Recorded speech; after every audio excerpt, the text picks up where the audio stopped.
Hello, friends. We went live, and I think at the same time we went live, I lost Todd. Oh, now I hear him typing. I hear you.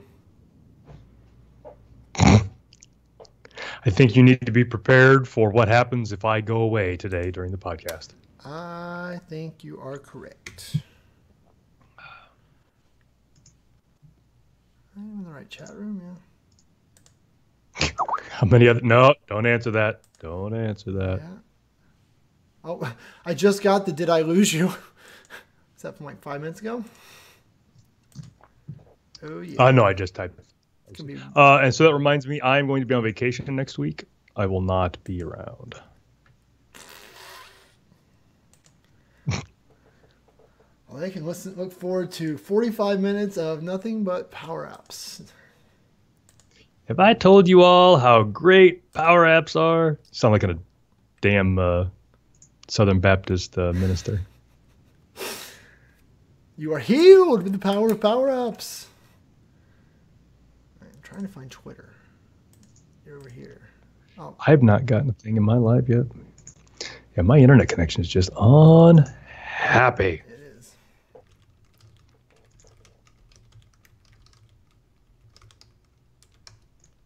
Maybe I should go sit in my Tesla.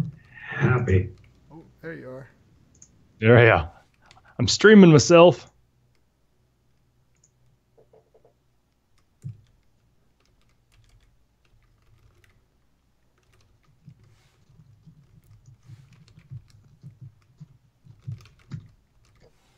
Making with the tweeting. I also made it with the tweeting.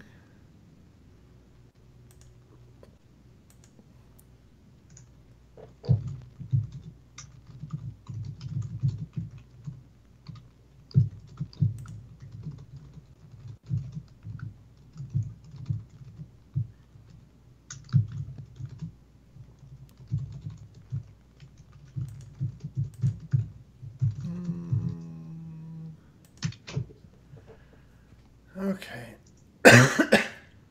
I have tweeted appropriately. I have tweeted as well, so hopefully not inappropriately. Maybe when your internet connection catches up, you'll be like, "Oh, there it is." Never happen. Okay. I moved the mic again. I pretty much have been moving the mic, every 5 minutes of my life lately, trying to get it in the most happy of places. So, and I've got a Star Wars blanket now hanging against that wall to try and deaden some reverb. Has it helped? Maybe a touch. I feel like 3 changes ago, I got it a lot better, I felt like. And so now I'm having a harder time really hearing the missing piece or the reverb. So yeah. So I'm curious if your monitor. So we need to add that to the notes too. If your monitor helps or hurts that, and then if I've got any of that going on either, because my stuff's kind of broken up, but there's some big patches of wall. Yeah, so that was one of the things I was trying to listen to. Was one of my intentions of listening to us in the car. And so you actually sounded fine. Of course. I know. It got a little peaky, I think is the word for it. You kind of outdid the speakers a little bit in the early part. But interesting. Because I normalized the audio, so that should not happen. Yeah, probably. I mean, within the first 5 minutes, there's a couple of spots where it's a little rough. Like just okay. you go over the top. Yeah. And it was, volume was the same as I listened to everybody else. So, but then once you settled in, it was pretty normalized, and the speakers were good. And yeah, no reverb, no. But I haven't listened to one that's the two of us. I'm afraid to really. And I also did you add it to the Tesla? Have you? Not yet. I've added some. I haven't added that one. So it has a hard time getting us. I mean, what you'll get used to with Tuned In, right? Occasionally you have to hit reload like 17 times to get an episode to load. But some days it just won't pull our shows for nothing. So I don't know if that's because of like if it can't communicate fast enough with wherever we're hosted downstream. I don't know what it is, but we're hosted right over there. That's kind of what I was getting at. So I think there's a couple of things. Certainly, our hosting environment in many aspects could be better. So that could be part of it. Specifically, I'm not convinced that IIS does a type of streaming that podcasts want. So like the ability to jump into the middle of a podcast. I think IIS just wants to splat the whole file at once. And I think that's not conducive to podcasts. So I need to see if either IIS can do that differently or if we need to put it someplace else that does do that correctly. I'm going to have to go spend some of this money on Podbean or something stupid like that. I don't know. Most people talk about those all the time too. Yeah. I'm a little hesitant to give up the control of that, but not completely. I guess as long as I control the RSS feed, I can point it wherever I want. But yeah, the tune-in stuff, I've listened to a little bit. I found, and it might be the same thing, some podcasts will resume and some will not. And that has seemed to be inconsistent. Yeah, I would blame the software inside of said vehicle. Oh, okay. All right. Because what you're going to find is, sometimes the best chance you have to get it to resume is if you pause it right before you get out. I've done that. Yep, I've started doing that. Yep. So that's the best chance you have. But yeah, I definitely, if I want to know where I'm at before I get out of the car, I just make a mental note. I'm at the 12-minute mark. Because, it probably 50-50 shots. Occasionally, probably 1 out of 20 times, you'll come get in the car and it'll be on FM radio. And you'll be like, I haven't never ever used the FM radio on purpose in my life. And the audio stuff just all resets and you're like, all right, well, that's some country music. I'll switch back over to TuneIn or whatever. I have not experienced that yet. Yeah, that one's not as common, but every now and then it will just wake up and be like, you need FM radio in your life today. So, yeah, that stuff is all not perfect. Yeah. So are you using the built-in Slacker account or do you have one on your own? The built-in one. That's been much better than I thought it was going to be. Yeah. Yeah, I don't have any complaints. And I don't even think mine's signed in anymore, right? Because they sign you in with that account they give you.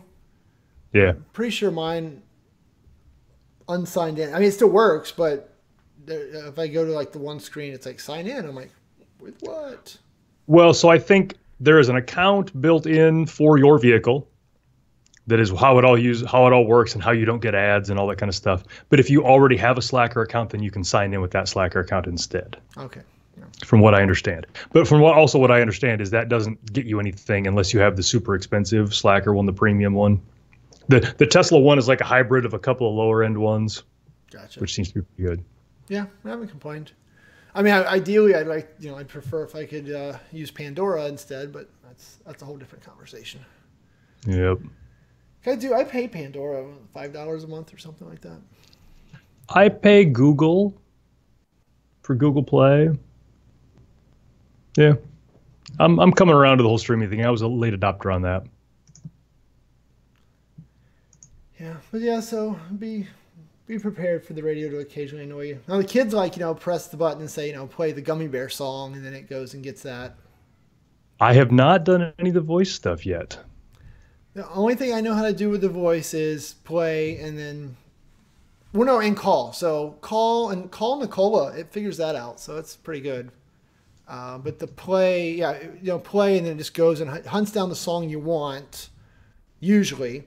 And it'll play that and then it starts a radio station based on that genre, which it does a terrible job of. So the Gummy Bear song, so that's what Luke wanted. I played that. The next song it played was "I Kissed a Girl" by Pink. I was like, no. Yeah, this seems yes. So yeah, watch that though. But yeah, then the call stuff works, and it does it all. The internet connection has to work for the voice stuff to work, so they're clearly shipping it home, and back. The car's not doing it. Good use of the cloud. Yep.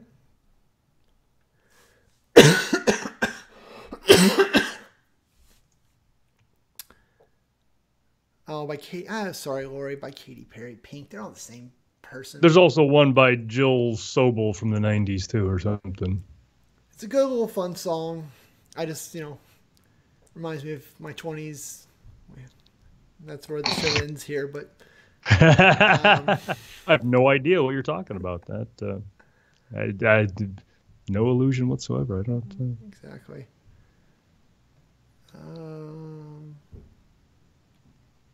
See, I like me some Katy Perry, Lori, and she's in there in the chat room bashing Katy Perry. I like me some Katy Perry. I like me some Pink too, though.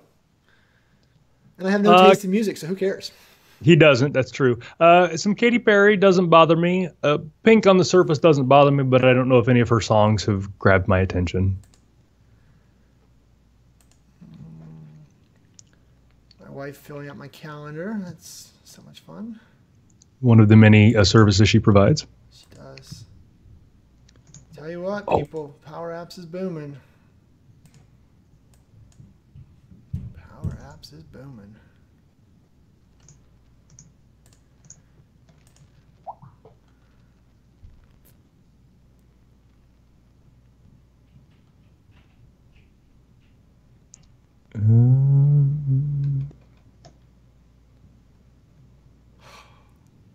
Oh, I see you're trying to steal my gig. What? Which one? Sam's. Oh. Yeah, he has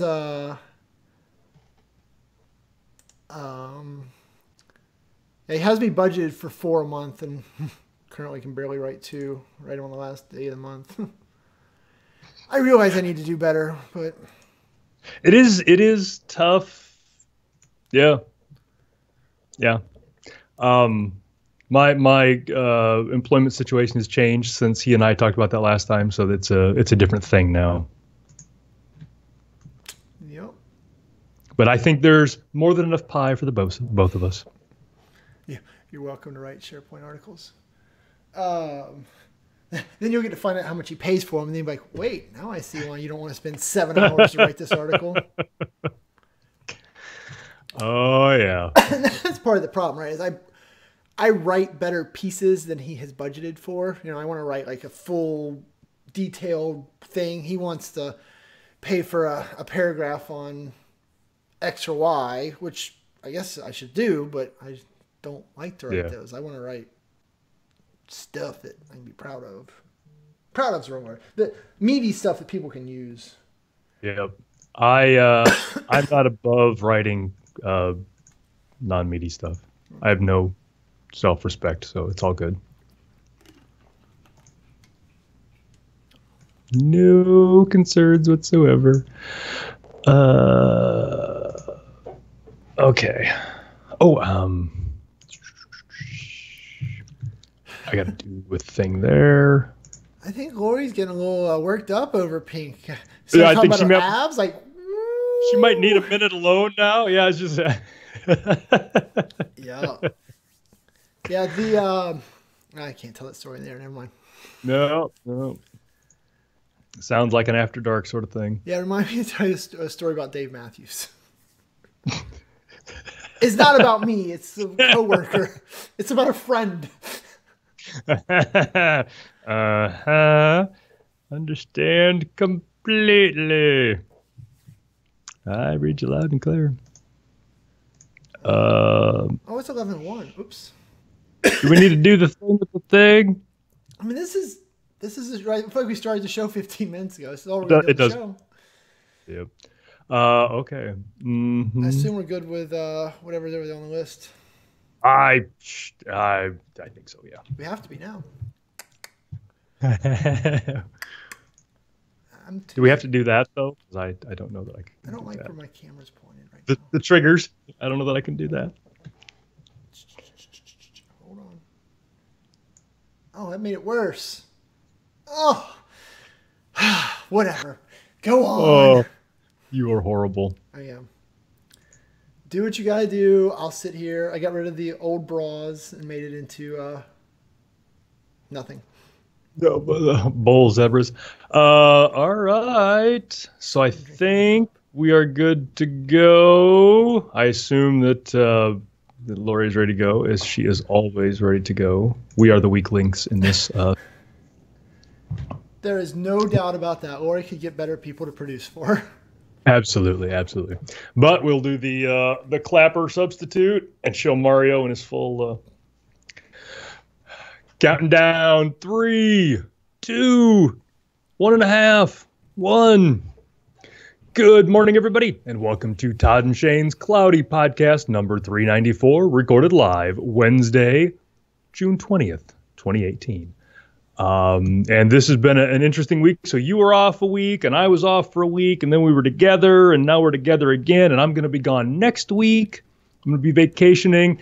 So I apologize in advance to the listeners and the viewers because it will be all Shane next week and all Shane talking about Shane. And I apologize. I couldn't feel worse about it. I feel guilty already. When are you going to give me a soundboard so I can have the applause? Woo! No Todd. Yeah.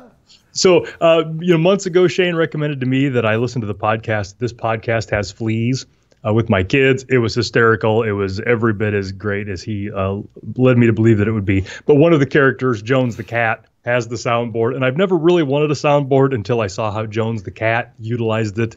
And now I want to be a little bit more like Jones the cat. It's sad, but yeah, I mean, I can see you living in a litter box and having a mixer board so you can do, the auto tuner. Everybody's like, it's so cool. Yeah, and I like how they contrasted it with the dog, and she's just got like the little xylophone. She's like being a dog and talking about it. Dog. It was great. So yeah, I think for our next budget, we need to budget in a soundboard for one or both of us. And part of the budget is we get to talk about our sponsors, and our sponsors right now are the fine folks at SysKit, and they write some great software. If you haven't looked at their flagship product, the thing that bore them into my heart for eternity, is a thing called SP Doc Kit, which documents your SharePoint farm. You should all check it out. They've got a free trial and all of that. But I also do some work for the fine folks at SysKit, and I've recently published a blog post that talks about what's coming out in SharePoint 2019 and what there is to look forward to. And you can find that at blog.syskit.com or check the show notes at toddclint.com/podcast394. We'll have a link to that. But it just talks about all the great things that they talked about at the SharePoint conference that I'm personally excited about for SharePoint 2019 when it comes out. SharePoint 2019. I don't know. That's another daunting thing. The real question is, will SharePoint 2019 be, SharePoint 2010 version 4? Or will we finally feel like we've gotten out of that code base and into something new? Talk about it. I don't know. So I think I feel like the move from SharePoint 2010 to 2013 was kind of big. Not 2007 to 2010 big, but I feel like 2013 stands on its own. But I certainly feel like 2016 is a good amount of polish on 2013. And I think we're going to feel that way about 2019 as well. Not that that's a bad thing. There's a lot of good things about that. But I definitely, you and I were in the trenches when SharePoint was making these huge changes between versions, and it felt like we were starting all over. And I think those days are behind us. Yeah, which would be good, right? Because one of the things that I know people in our seat really dislike about SharePoint Online is it changes every 37 seconds, and we have to relearn, and we feel stupid all the time.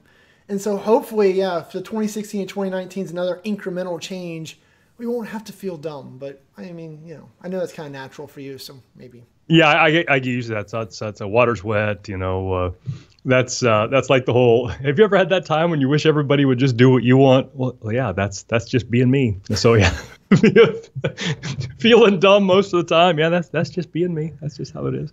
All right. Well, so go ahead. Go ahead. I was gonna say in the chat room, Mark Chrisman's talking about how the UPS changes were bad from 2010 to 2013. And I would say that UPS changes from 2007 to 2010 were much, much worse. That was the whole everything works easily and fast to, oh my God, what have they done to my user profile service? Yeah, I haven't had enough to drink yet this morning, if you know what I mean, to talk about the user profile service. So I think we're going to have to skip that particular topic. Oh, but speaking of things I meant to drink so I could handle, Uh-huh. So Todd, Friday, I know you flew to It was a Columbus, very, Ohio. very big day for me. Yeah. And unfortunately, we have a tech podcast, and you bought the most tech of all cars. So I'm going to Yeah. allocate you a couple minutes to tell us how wonderful and amazing your life is. My life is pretty wonderful and amazing. I Friday afternoon, about 1:07 Eastern Standard Time, I became the proud owner of a Tesla Model S, a car that I have lusted over incessantly, annoyingly to my wife's chagrin for 4 years now, probably. And I finally have one, and it is everything that I thought it would be, and just a whole lot more. It was pretty great. I brought a buddy of mine out. He also has a Model S, and so he and I flew out to Columbus and then drove it back. It was 13 hours and some change to drive back from Columbus to Ames, and worth. I would do it all over again. I got up at like 4:30 in the morning on Friday to get my flight to get out there, and I rolled back into bed about 4:30 Saturday morning after the drive. But it was worth every bit of it. And so, first reaction, what was your favorite feature? What's the thing that just you're like, oh my God, why doesn't every car ever do this? Um, Man, I don't know. Like, there's so very many of them. The autopilot stuff, we see that all the time in the news, mostly because it's running people into buildings and catching them on fire. But man, that feature I cannot say enough good things about that feature. So for those that have only read like the headlines and all that, Tesla has this group of features called autopilot, which is probably poorly named at this point. But it is a combination of different autonomous features that the car has. So one of the features is the adaptive cruise control, which my current car has, which is that whole idea that when you set your cruise, your car slows down before it runs into the thing in front of you, which is obviously a good thing. It has lane guidance, so it can read the lanes on the road and it will steer your car, follow the lanes. My current car, my 2013 Explorer, also had that, but way, way rougher. And then the Tesla just can see other cars around you. So if you want to change lanes, you can just hit the turn signal. It will wait until there's a clear spot and it will pull you over, things like that. But what I will tell you is we drove back. So there's kind of two big changes, two big differences. So it's funny. The last time I bought a car, I bought it on the internet and I flew out to Ohio and I drove it back. So I keep doing this, flying out to Ohio and buying blue four-door cars and driving them back. But one of the differences when I got home from that, I drove it all in one big stretch. That was Cincinnati. But I was pooped. Like, I was exhausted, just blah. Two big differences with a Tesla. Number one is the whole autopilot thing. And then number two was the fact that I had to stop at superchargers as opposed to gas stations. And what I found was the combination of those two things. When I got home Saturday morning at 4:30, after being up for 24 hours and after driving for 13 hours, because I drove the whole way. My buddy, I didn't let him drive because I wanted to drive. Good. I wasn't pooped. I wasn't exhausted. Like, I was tired because I'd been up for 24 hours, but like my brain wasn't frazzled.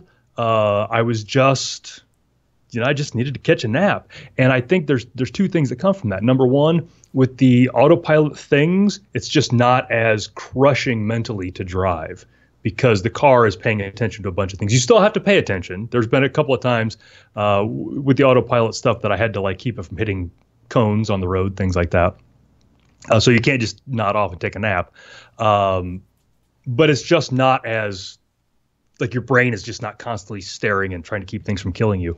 And then the fact that every, 3 or 4 hours, you got to stop and get up and walk around and just, that it's refreshing. I know it stinks from a time standpoint. It probably added another hour or two to our trip, but man, like, I remember the last time we stopped charging was right over the border of Iowa in Davenport. And I remember pulling into that place like 12:30 in the morning, and I was hurting. And we got up and it took like a half an hour to charge. And when we got back in the car, I felt great. We'd gotten up and walked around and, gotten a little something to eat, a little something to drink. And it was great. And how amazing is it to supercharge versus going to the gas station, right? Going to gas stations repulses me now when I have to do it for a minivan. And so, you no longer have to do that in the dead of winter, none of that. You just clean supercharger, you plug in a cable, you get a soda, you grab a burger or whatever. Oh, Yes. And there's just so much tech around that. I mean, the whole process is just so, I mean, I can look on the phone and I can see, I can be inside getting my burger. I can look on the phone and see how, charged my car is. The process has been pretty amazing so far. Yeah, and in the chat room, they're joking like, "Hey, does your Tesla Autopilot have a monthly CUs?" So we do, right? Todd hasn't experienced it yet, but so once, it just depends. But let's call it once every other month, maybe. I'll get a notification on my phone. It says, "Hey, there's an update for your car," and we'll automatically install at 2 a.m. for you. And it just goes and does it, and you wake up the next day and you're like, "Oh, look, I have new features." My car does stuff it didn't do yesterday. Yeah, and we've added. So like the seeing cars in the side lanes and stuff, that was in this latest update that that came out right before Todd got his car, so he already has that one. We've got new functionality around the navigation. They just roll out patches. We don't go to the dealer. We don't schedule service appointments with grumpy people. We just get updates right there. Either it'll download it over the Wi-Fi if you connect it to your home Wi-Fi, or it will. If the update's important enough, it'll even pull it over the air, right? Because our cars are always connected via LTE as well.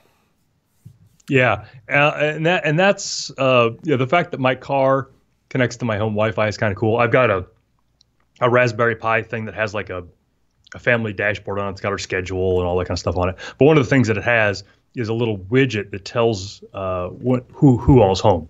Because we've got Jill and I, we got people living here, and how it does that is the Raspberry Pi pings the phone, because everybody's got the cell phone with them. So if it sees the phone on the network, it says, Todd's home, Jill's home, whatever. So I haven't done it yet, but I'm going to add my car, because when I pull into the garage, my car jumps on my Wi-Fi, and I'll be like, the Tesla's home. Did you name the car?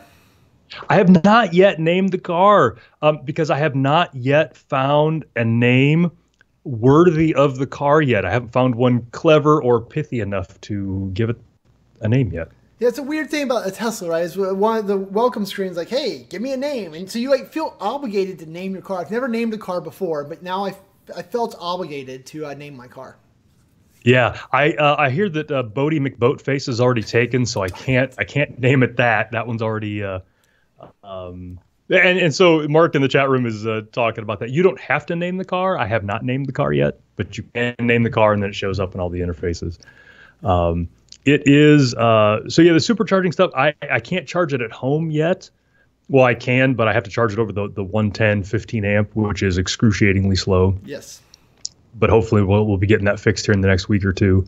But it is fun. Like my kids love it. They all want to plug the charger in and unplug the charger and do all those kind of things. And it's good. I've got a couple of road trips planned up here in the next month or so. And I've been mapping this stuff out for years, but I know exactly which roads I'll be able to take. The navigation inside of the car will map you to the superchargers, will tell you exactly how long you have to stay there, exactly what your charge will be, exactly what services are there.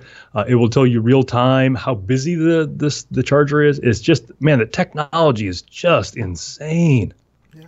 Well, what's funny though is none of it's complicated technology, right? They're just the first one to take the time to put a bunch of simple, easy wins in the environment.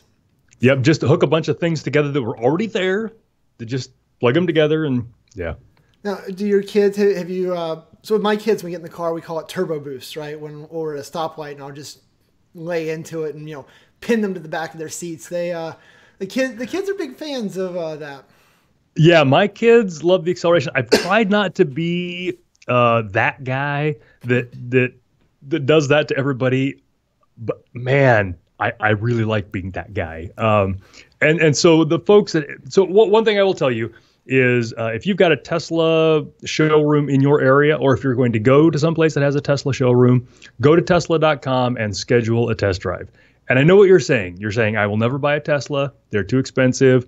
That might be true, but I will tell you, every Tesla showroom you go to, those people love those cars and they want to show everybody in the world that car as often as they can. They don't care if you're going to buy one or not. They just love watching people drive that car and floor it for the first time and see the look on their face, which is a look where your face is stretched back because you. So don't even, you're not wasting their time. They love doing the thing when they're just sitting there not doing anything. They wish they were out on test drives. So go take one for a test drive to just feel what it's like and understand. The acceleration is amazing. So my car is better than Shane's. It has a 0 to 60 acceleration in 4.1 seconds. And it is just like it when you do it, it seems faster. It is just insane. And a top speed of 155, which I've not come obviously anywhere near yet.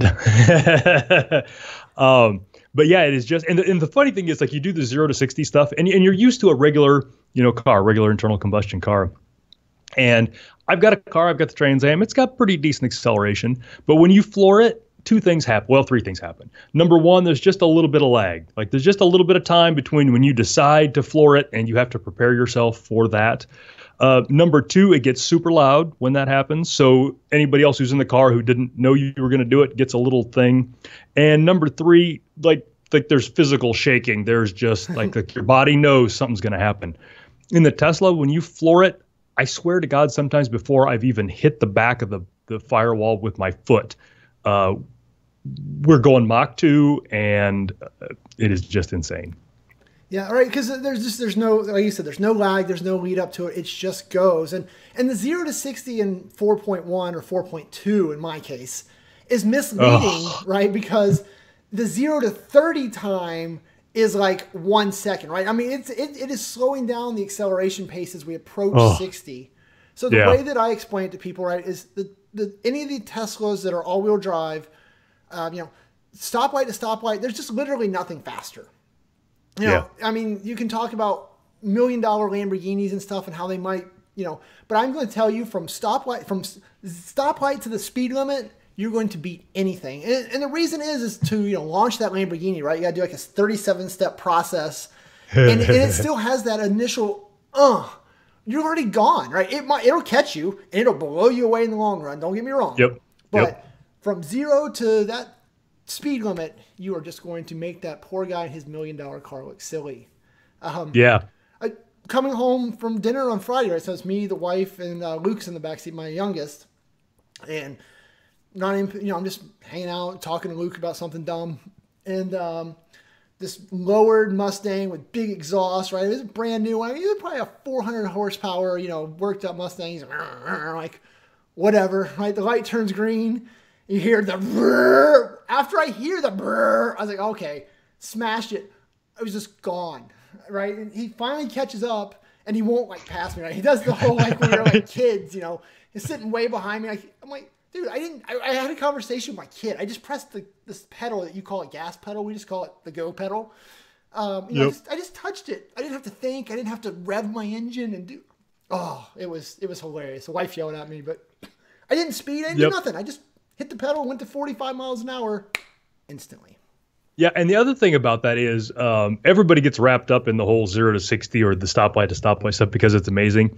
But the thing that really took me by surprise is you get that same acceleration going from 40 to 60 or 60 to 80. I mean, it is just always right there because there's no shifting.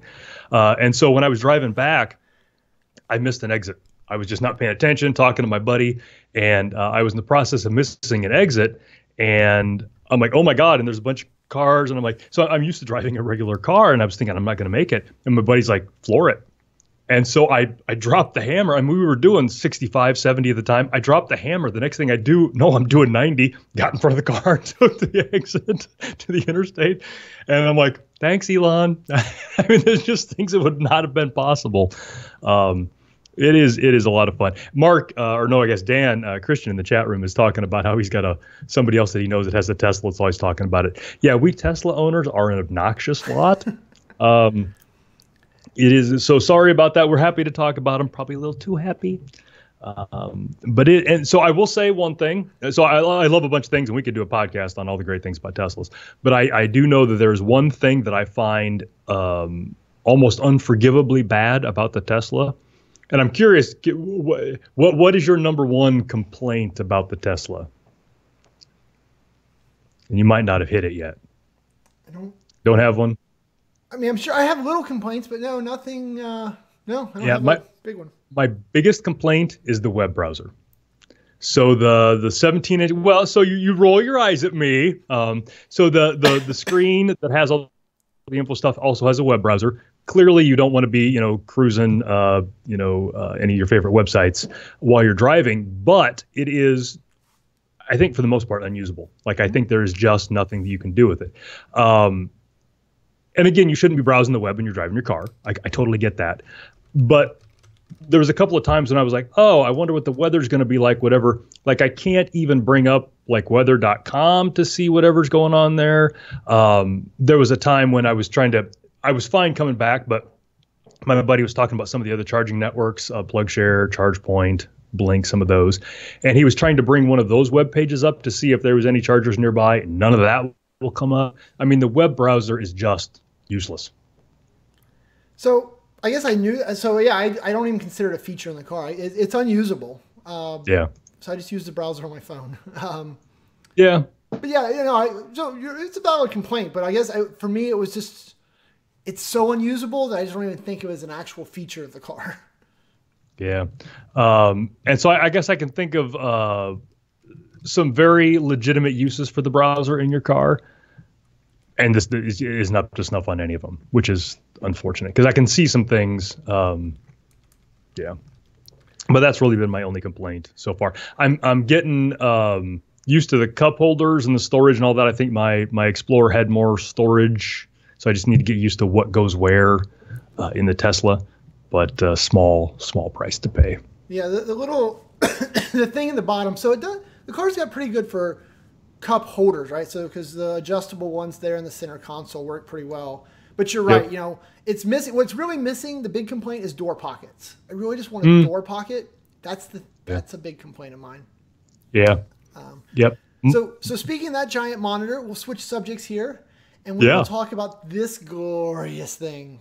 So tell us about your new addition to your family. So while Todd was in Columbus getting a new car, not when he was in Columbus, when he was driving home, I went to the local monitor store, right? You made fun of me. We have a local monitor store. Yep. And so monitors are us. I bought the Dell 34-inch bloody. I guess I'll put a link to it in the show notes. I don't have it right now, but I'll put the link in the show notes. And it's, it's like 3400 by 2000 something resolution. It's life-changing, folks. I saw it. I fell in love with it. I was like, oh, that's a lot of money. But then I was like, no, I've got to have it. And I've had it now for a week or almost a week. And it's worth every penny. I wish I had bought the 38-inch version, which would have been, double the money. But it is, and it's the first question, right? Todd has the first question I had when I saw it. What about double monitors? We've all had double monitors. We love that. Yep. It turns out having one giant monitor is the same as two double monitors is even easier to use because I don't have to drag things over here. I don't have to worry about the bezel in between. So earlier this week, I was doing some editing work for Microsoft. I had, my one document on this side of the screen, the other document over here, and just being able to move back and forth without having to drag across the screen. Oh, I'm not doing enough justice to how much I love this monitor. Buy a widescreen monitor. Is it? Do you think you love your monitor as much as I love my new car? No, because I love my Tesla more. So, but this monitor might be second. My kids are third. The dog he's a pain in my butt. So. Yeah. I'm right there with you on that. So Shane had this life-changing event when he saw the big monitor when he was out at Microsoft here a couple weeks ago. And so he tried to get me on board, and I had all the same reservations that he had because I hadn't seen it in person. But I'm getting close. I think for me the big thing is I've got two monitors that work fine, so I don't know that I want to spend the money on another monitor that also works fine. But one of the things that Shane was talking about was just that whole partitioning. And the biggest problem I have with two monitors is the spot that I want to look at right in the center is where all the bezels are, and there's nothing there. And so I can see the widescreen monitor handling all of that. Yeah, it's been pretty neat. I'm going to tell you, it's going to take a little bit. I think to use it properly, it takes a little bit of rejiggering how you do things. And so I'm not through that learning curve all the way. I talked to one guy who didn't want to bother to learn how. So he had one, and he's like, figuring out how to do this again is too much work. So he went back to tools. So maybe it's not for everyone, but I just think that guy was a loser for giving up. Quitters suck. So I might do that. I think my wife has probably cut me off. I don't think I get to buy anything anymore for a while. Yeah. But yeah, so that's good. So that's, it's one of those things. I got a couple monitors 100 years ago and never thought about it again because it was working. So it's good to get these little nudges to say, hey, there's new stuff out there. Check it out. Yep. All right. So speaking of nudges, we've got introducing the SharePoint Starter Kit. I don't even know what that is. So yeah. So this is one of those things that I saw get announced here a couple of days ago, the SharePoint Starter Kit. And this is something at dev.office.com. So don't tell anybody that I was out there. Ew. But this is a way so Microsoft has packaged up, and I feel dirty making this illusion because it's nothing like this, but this will, I apologize in advance, but this is sort of like the Fab 40, but for SharePoint Online, for Office 365. So it is a way for Microsoft to show you all the crazy things that you can do with the inbox templates and all of that, to kind of help you get started figuring out what to make your SharePoint sites look like. Interesting. Yeah. And so it's for SharePoint Online, Office 365, not on-prem, but it is a GitHub project, so you can dig into it. You can see exactly how they're making the sausage and all of that. And it will create these site collections in your tenant and then configure them and do the things. And it uses the SharePoint framework and all of these things. So I think it's great, especially for guys like you and I that aren't in the design and development stuff all the time.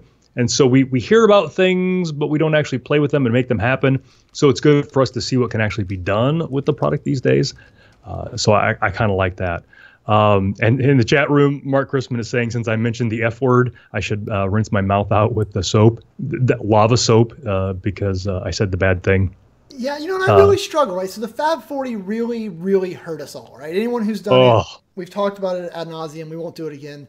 But so now anytime I see template anything, right? So like in PowerApps, they have all these cool, getting started templates. And I keep seeing people like, hey, I took that template. I'm trying to make it bend to my will. And I'm like, no! You use those templates to learn. Then you go over here and you start with a blank canvas and you rebuild that functionality. There's no scenarios anymore where I can condone anyone starting with a template and then modifying it to meet their behaviors, because the Fab 40 has scarred me for life. Yeah, it was pretty bad. And yeah, I don't want to get into it, but I think this is a better thing because it's built better. Half of the Fab 40 was built using something that we look back on now as a bad idea. But I agree that you should probably use this more as a, proof of concept sort of thing. But it is on GitHub, so people can contribute and make adjustments. They've already got some future plans, so they mentioned that in the blog post, what they're going to add to it, what it doesn't have now. They've got a video that kind of shows how to get it started. And they've got some really good frequently asked questions at the bottom, and I recommend reading that. For a couple of things, because again, they talk about how to get support if you've got problems, but they also mention something that I keep meaning to blog, but I have not yet. Is somebody's like, well, how do I try this? What if I don't have a tenant? And they're like, well, you need to go here and get a developer tenant for free and try it there. And so that's just a good thing. So even if you're not a designer, even if you're an IT pro or whatever, this is a good, easy way to just see what's out there so that you can kind of get your head wrapped around the new features of the product. Yeah, no, I mean, I agree with you. I struggle, right? I'm certain that it's good, and it's definitely known the best of intention. I'm never going to get over the emotional baggage. Yeah. So another thing that came out as I was cruising the internet, I stumbled across a blog post. This is not new, but it is something that is always timely. And it's an article on how to secure privileged access in Azure Active Directory. So this is it's kind of a long read. So make sure, I love how the docs.microsoft.com at the top, it does two things that I super love. I feel like it should be against the law and punishable maybe by death to not post the date a technical article was written. Like if I open up a technical article and at the very first thing, right under the title, I'll let them put the title first. But if it doesn't have the date it was published, I hate them right in the face. Like I just can't be more angry at them for that. 100% agree. So this does that. But the second thing that it does is it gives you an estimate of how long it's going to take you to read this article. And for this one, it guesses 26 minutes. And I would say that's probably not too far off. Now, for Shane, it's going to be a little longer because his finger moves underneath the words when he reads. It's kind of distracting, but you get used to it. But I'm getting bigger muscles because my monitor is so big. I got to move further now. It's like this. Bigger range of motion. It's kind of a workout now. But it talks about kind of what the functionality is around privileged access inside of Azure Active Directory, having privileged accounts and how to make things safe. And then it shows you how to do all that. Because you can't just do it in a day. You can't just lay it down. All right, today, privileged access in Azure Active Directory, go. It's a process. And so they tell you what to do, and then they tell you how to do it, which I think is very handy. And so for those of us who are Office 365 focused mainly, this is a good primer on what things we can do once we've, because we kind of get the blinders on in Office 365. People can log in and then we go. And this is a good primer on some of the other security things we can do. Because the bad guys, they're just getting badder. Yep. So I'll just throw a little footnote in there. Speaking of this hybrid scenario, I saw an article that there was the Exchange Hybrid Configuration Wizard, the transfer settings. Those are getting updated very soon. So Tony Redmond over on Petri has a nice little article about it. And what's interesting is he says, all right, so some of the things they're adding are great, but we needed this back in 2011, right? So just a good reminder that, if you are still new, because there are lots and lots of people that are still moving. Yeah. There are some better functionality coming, but if you've already moved Exchange out there and you manually moved all your mailbox policies and things like that and cussed the whole time, know that the next guy will have it a little easier for you. Yeah, and that's one of those things, we were talking about stuff earlier, like the SharePoint starter kit and all that. There is always somebody new. Yeah. Every conference we go to, there's somebody who's like, I just got this new job and I'm running SharePoint. Can you help me? Every time. So it's always good. Yeah, when we had that debate that thankfully died, right, was some of the speakers who, right, are always trying to push and do the latest and greatest. Like, I've already covered 101 stuff, but in reality, there's usually more people that are at that 101 still learning level than there's ever going to be at the, here's this super amazing story. And, it's just kind of a good reminder to those of you out there, right? That don't, just because you've known how to do this thing for 10 years doesn't mean that new person knows how to do it. So. Yeah. And that is, Shane mocks me about this constantly, the curse of knowledge that I suffer from. I have an affliction that I feel like once I know something, I can't imagine ever not knowing it, and it just seems elementary. Like, I feel like there's no value in me telling anybody else this thing because it's normal stuff. But that is not the case. And so he uses that all the time to encourage me to blog things that I think are worthless blog posts because it's obvious stuff, but it ends up not being obvious stuff. So the same goes for you. If you're out there doing things and you're like, nobody cares about that, I can't. No, you absolutely have something of value to people out there. Absolutely. Everybody's got to learn the first time. Yep. Another thing that was published here out on the internet, this is from a product that I know and love, a little product called OneDrive. And Shane and I's friend Stephen Rose posted a new post on the OneDrive blog about some updates that are coming to the Message Center. And that's just how they roll out things to you and how they're kind of making that easier to consume, and then he covers some of the things that are being added. So that is just a place that you should have. You should be checking that if you're using Office 365, you're using OneDrive, or you should be using OneDrive. And this is just one of those things. And something I meant to post in here, but I didn't. Is I've been going through a bunch of the OneDrive tech articles for the OneDrive team, and it's been. My God, are there a lot of OneDrive articles by Microsoft? Holy crap. I mean, literally hundreds of them, many hundreds of them. But I'm also stumbling across some amazing articles that I didn't know existed. Like I'm learning so much about OneDrive and all that. So I was going to post some of my, the top 5 favorites that I've read here in the last week or so, and I forgot to add them here.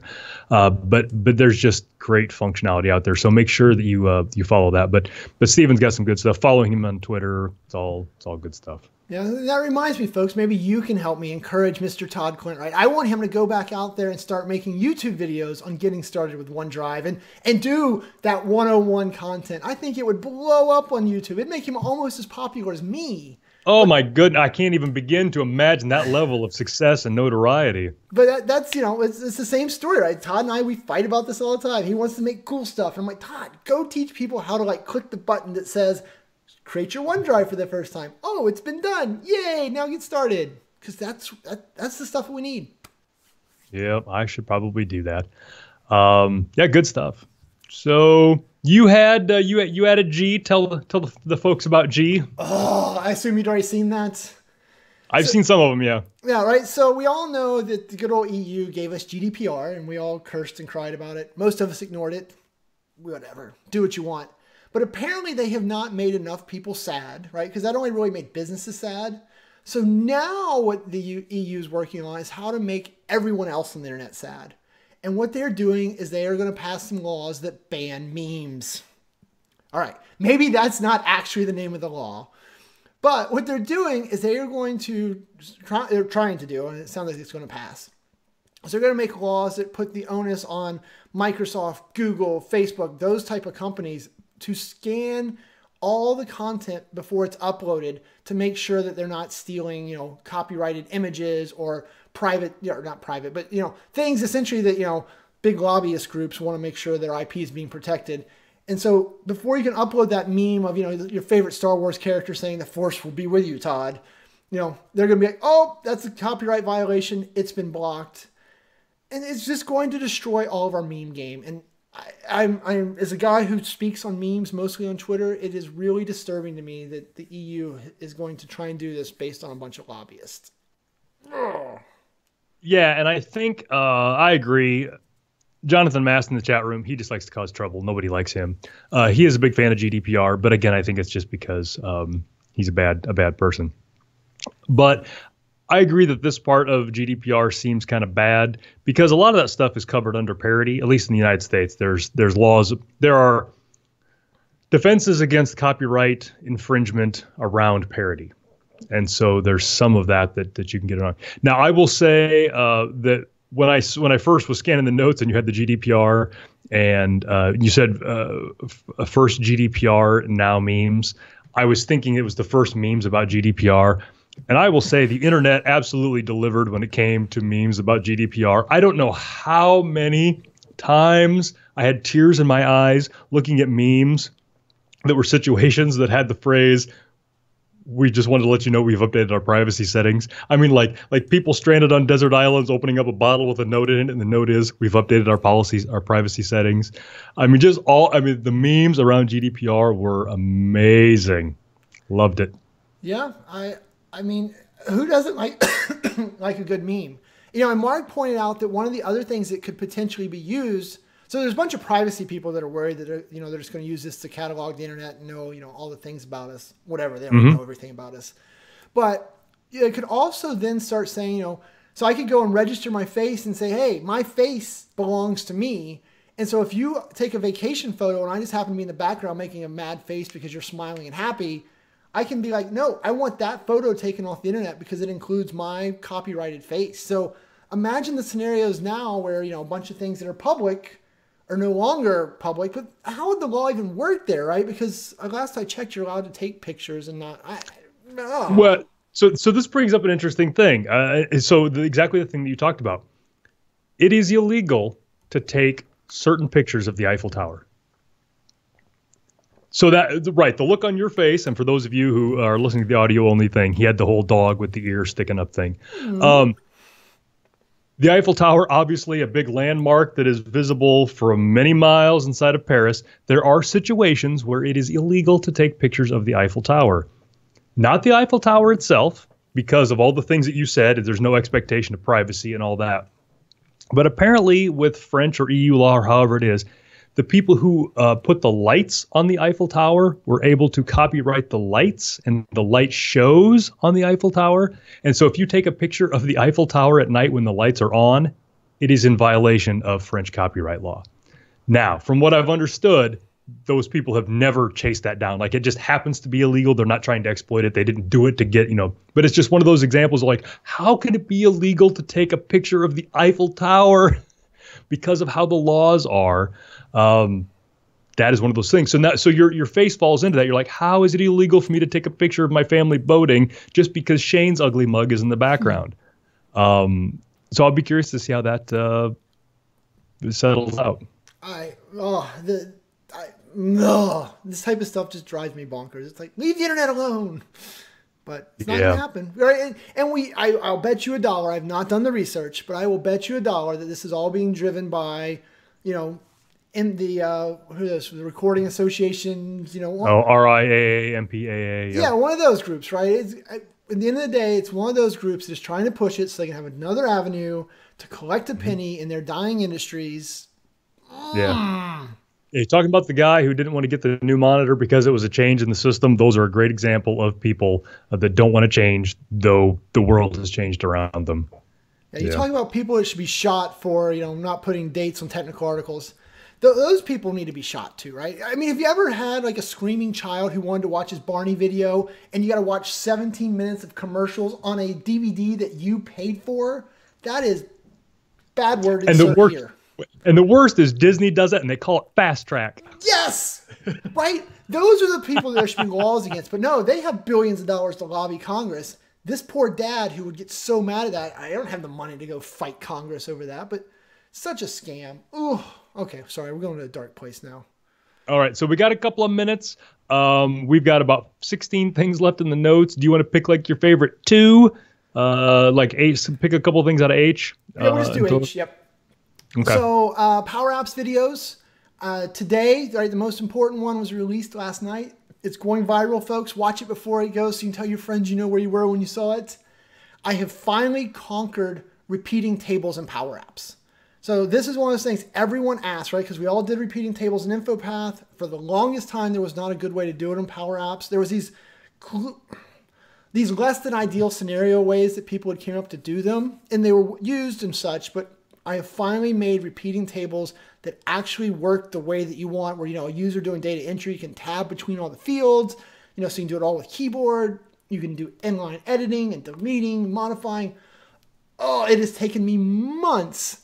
But I think the internet's going to explode when they realize this video is out there. So if you are into PowerApps and you want to do repeating tables, I have solved the problem finally. Oh. Yeah, and I will say that I've been listening to Shane grouse about this for months, and I have part of my lot in life is to listen to. See, you're making fun of me, and your Skype audio just cut out. That's what you get for talking bad about me. Try again. You cut out for the whole bashing Shane portion. But yes, I've had to listen to him talk about this coming out, so I'm eager to see what it's like.